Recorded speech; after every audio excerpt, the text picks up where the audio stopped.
Hey, can I ask you something? I took a deep breath and set the knife down. Can we do this later?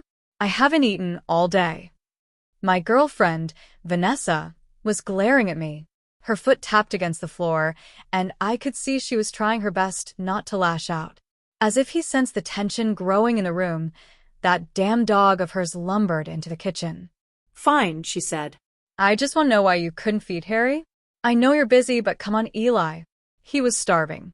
I rubbed the bridge of my nose and looked away. All right. Sorry. I got called into work and forgot. I tried to smile, but it came off as more of a spasm of my lips. I'll buy him a bone or something to make up for it. Vanessa grabbed Harry's leash. This isn't the first time, though. Little tears dripped down her face onto the floor. Harry whined and nuzzled his wide head against her shoulder. He means a lot to me. Taking care of him is taking care of me, okay? I clenched my jaw so tight it felt like my teeth might crack. You got it, I said. After I heard the door close, I waited a few minutes before finally allowing myself to relax. I finished cutting up my chicken patty, then threw the cubes onto a bed of white rice. I thought, did she really not make anything for dinner because I didn't feed Harry? I shook my head and walked into the living room. I tried to lose myself in a true crime documentary about some people that went missing at a carnival a few decades ago, but I kept looking at the pictures scattered across the room instead. Pictures of Vanessa and her deceased husband, Oscar. I knew it shouldn't bother me that she kept those pictures. We had only been together for 2 years after all, whereas she and Oscar had been high school sweethearts who married shortly after graduation and were together for nearly 12 years. It hurt, though. It was obvious she still loved him. The fucking dog was proof of that. Apparently, he had been a gift to her from Oscar on his deathbed. A living testament to their love. I snorted and opened another can of beer. The so-called testament to their love dug holes in the backyard every other day, which I had to fix, shit on the floors, and chewed up my best pair of dress shoes. Believe it or not, that was not the worst of it. No. Not by far. The dog behaved like a spiteful stepson. He would put himself between Vanessa and I at night, which she found hilarious. He would scratch and howl at the door whenever we shut it to make love. One time, he even jumped onto me, leaving muddy paw prints all over my dress shirt right before we were going to leave for Valentine's Day dinner. The ensuing argument, which resulted after I cuffed him across the head, left me crashing at my brother's house for a week and Vanessa and I nearly splitting. Thankfully, we didn't. She was a cool gal, and I really did not want to go back to living in an apartment on the south side. I never thought I would live in a house as nice as this one, and some dog wasn't going to push me out that easily. I laughed at the ridiculousness of it all. I wasn't even second place in my girlfriend's life. I was third. I drifted off into an irritable state that was half sleep and half dim awareness. Faintly, as if from far away, I heard Vanessa scolding me. Closer, ever closer, I felt something thick and wet move back and forth between my fingers. I snapped awake, my heart pounding. I was alone, and the TV was off. A nightmare. It was a nightmare. Vanessa was asleep in our bed with the dog laying next to her in my spot. He looked up at me and growled softly as I entered the room. "Make room, Harry," Vanessa grumbled. The dog took his sweet ass time to lay down on his doggy bed at our feet. The next morning found Vanessa and I going out for some breakfast sandwiches at one of our favorite spots. After some begging and a promise to go shopping with her at Marshall's later, she agreed to leave her dog at home. We people watched and ate and talked about workplace drama. I'm a cook and she's a nurse, so we have a lot of material to discuss. Looking back, it was one of the better dates we have had in a long while. No planning went into it. It just happened that way. Funny how that works. Vanessa crumpled up the sandwich wrapper and sighed. Ugh, if only these things weren't 800 calories. I snorted. You'll be fine. I patted my belly, which had acquired some extra padding within the last few months. I should probably lay off the extra calories, though. She raised a pencil-thin eyebrow. You could lay off the beers, or at least come out with Harry and I on our runs. Wouldn't want to get between you two, I said glumly. Vanessa pursed her lips. Oops. She leaned forward, her hands folded beneath her chin. It's been half a year since you moved in, And you two still haven't grown on one another. What's going on? I cross my arms. I don't know, I feel like he hates me because I am not. She rolled her eyes. Harry is a dog. Let me say it again. He is A dog. He doesn't hate you, but he can sense that you don't like him. That is why I am asking you what's going on. Nessa, he ate my shoes. The ones that belonged to my dad. Somehow singled them out from all the others, like he knew how special they were to me. He gets mad whenever I try to lay down in our bed. She waved her hand. Are you hearing yourself, Eli? You're taking the actions of a dog personal. I'm worried about you. Ever since you moved and you started drinking more, you don't work out like you used to. I am sorry, but you are losing yourself. She reached for my hands, her tone earnest as she took them in her own. I don't know if it's the stress from living in a new space or something at work. Something in me snapped. I yanked my hands away from hers and stood up. "It is your fucking dog," I shouted. I regretted it almost instantly. Vanessa leaned back, her eyes wide. The workers stopped what they were doing and looked our way. I slowly took my seat, and together we sat there for a bit, not knowing where to take things. An older man walked over and looked at us both. "Ma'am, is everything all right?" he asked. A terrible calm settled over her. She slowly picked up the car keys, then smiled at the old man. "Yeah, I am okay. Thanks." I tried to talk to her on the way back home, but she was silent. The dog greeted her enthusiastically at the door and growled at me. I briefly entertained a fantasy of kicking him in the side, but let it pass just as quickly. She didn't speak to me much over the next couple of days. I didn't bother trying to sleep in our room. The living room was my new space.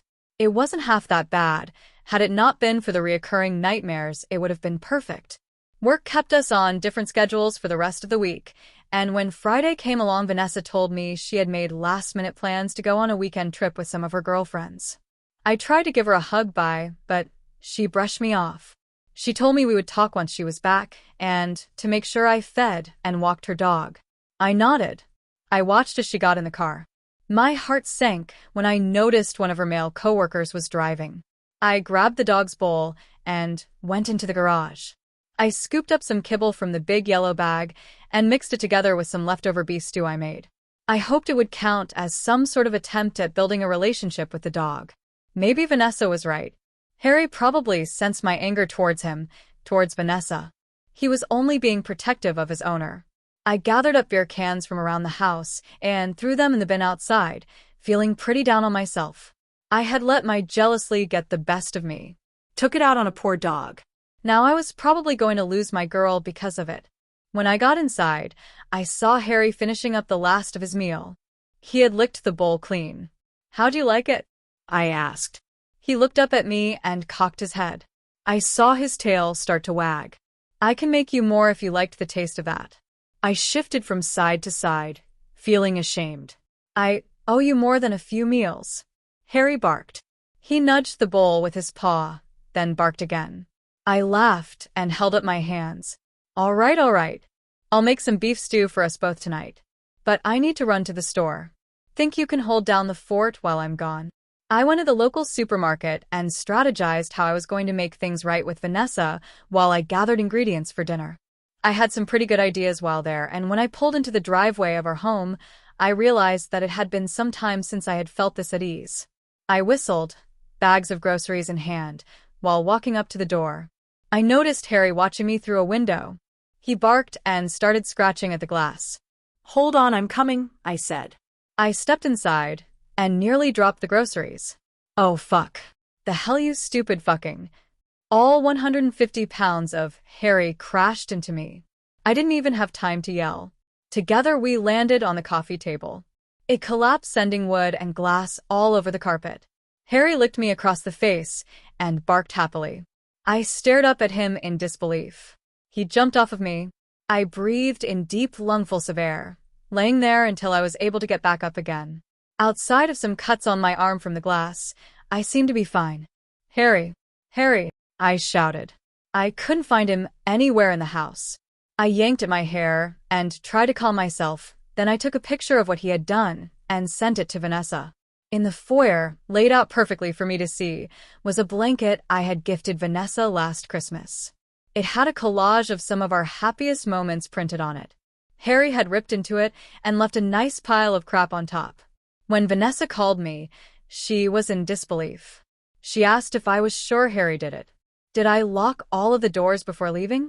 Was someone playing a prank? I nearly hung up on her then and there. Did she think he was some kind of perfect being incapable of making a mistake? Then she asked if I was angry enough at her to do something like that. Which in return I suggested she couldn't accept her dog was a dick because he was a gift from her dead husband. Well, that did it. She said we would be going to couples therapy, and if I didn't want I would need to pack my bags and be out of there before she came home. Feeling defeated, I agreed. Then she hung up. I made dinner for one, and felt some satisfaction at Harry's cries for my food. I kept him outside that night, and didn't bother refilling his bowl. Knowing that my relationship was probably done for, I leaned back in my chair, flipped Harry off, and turned on the TV. It was the best night of sleep I had in a while. I dreamt of Vanessa back when we first got together. Back when she was full of passion for me, and we would lay together for hours. She kissed me passionately, her long hair tickling my mouth, and for a moment it felt as if we were hanging together in space, the only two souls throughout all that cold dark. Cold. I woke up to the cold. The window was wide open. I blinked back my fatigue and saw the first traces of dawn in the sky. I looked out onto the yard and saw Harry lying motionless. At first I thought he was fine, but when his sides failed to rise, I knew something was wrong. Oh shit. SHIT. I hissed. I stumbled towards the back door and went outside. I knelt next to him, trying to ignore the wave of emotion that threatened to drown me. I ran my hands along his curly coat, feeling for a pulse or breath or any sign of life. Harry. Come on, Harry. Don't do this, buddy. I felt his head and his side. Opened his mouth to check if he swallowed something. My hand stopped at his belly. My stomach sank. Some bit of metal was lodged there. My eyes widened. Did he fall on something? Did someone stab him? Fuck, I whispered. I went to grab my phone and started to call the vet while I tried to pull aside the curls to better see the metal stuck in his gut.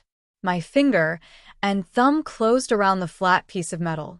The veterinarian's assistant answered, but I couldn't have spoken even if my life depended on it. I was frozen, every part of me rigid with fear. Harry slowly turned his head and stared at me. Pull the zipper, Elijah, he said quietly. A choke? A cry? Some sort of twisted, primal groan of terror forced itself out of me. I willed myself to move faster, but I couldn't. I crawled backwards on my hands and feet, not even able to stand. All the while Harry watched me. Since then I have been staying at my brother's. Vanessa has called me multiple times, but I have not answered and have not read her texts either. I am too afraid. All of my things are still at her house, and I know I can't avoid this forever. I am stuck between two outcomes of going back. Either finding out I have gone insane and hallucinated a talking thing wearing a dog suit, or I don't even want to write it out. If any of you have any suggestions, then please let me know. Take away my accountability.